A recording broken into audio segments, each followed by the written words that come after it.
Ustaz, umur 9 tahun saya ditelantarkan oleh ibu saya, tapi sekarang beliau tinggal sama saya. Akhir-akhir saya merasa lelah sekali menghadapi ibu saya dengan perlakuannya seperti pelit dan suka marah-marah ke anak saya.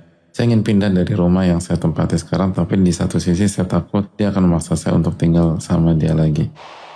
Banyak berzikir dan ingat sama Allah Subhanahu wa Ta'ala. Karena seringkali yang membuat kita lelah itu bukan ngadepin ibu yang seperti itu.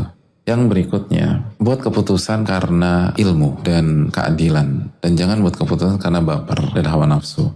Dan yang perlu digarisbawahi dari apa yang disampaikan penanya, itu lebih bukan dari sisi pelitnya, tapi dari sisi suka marah-marah ke anak. Apalagi kalau anak kita masih kecil, masih balita, itu bahaya sekali kalau dimarahin.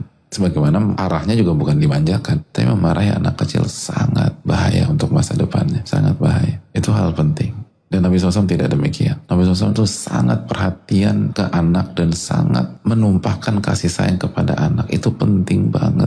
Di usia kecil itu anak harus terpenuhi kebutuhannya akan kasih sayang dan kebutuhannya akan keamanan.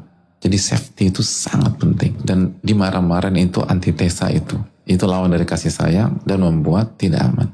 Dan dampaknya itu bisa seumur hidup, kecuali ditolong oleh Allah Subhanahu wa Ta'ala. Jadi itu hal yang penting. Kalau memang harus tidak satu rumah, maka itu bisa dipilih dengan tetap memberikan hak orang tua. Dan hukum asalnya anak yang sudah berkeluarga tidak satu rumah dengan orang tua atau mertua, kecuali kalau ada kasus atau tanazul anil hak, kecuali ada maslahat lain atau yang menggugurkan haknya.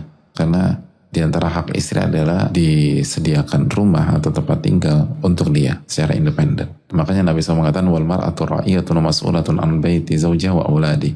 Wanita adalah penanggung jawab dan pemimpin dan akan ditanya tentang urusan rumah dan anak-anak. Urusan rumah itu wanita atau istri. Nah, kalau seorang istri rumahnya bersama ibu atau bersama mertua, nggak mudah, nggak semua orang bisa. Kecuali orang-orang yang punya kelapangan hati dan seterusnya. Nggak apa-apa lah sama ibu atau sama ibu mertua.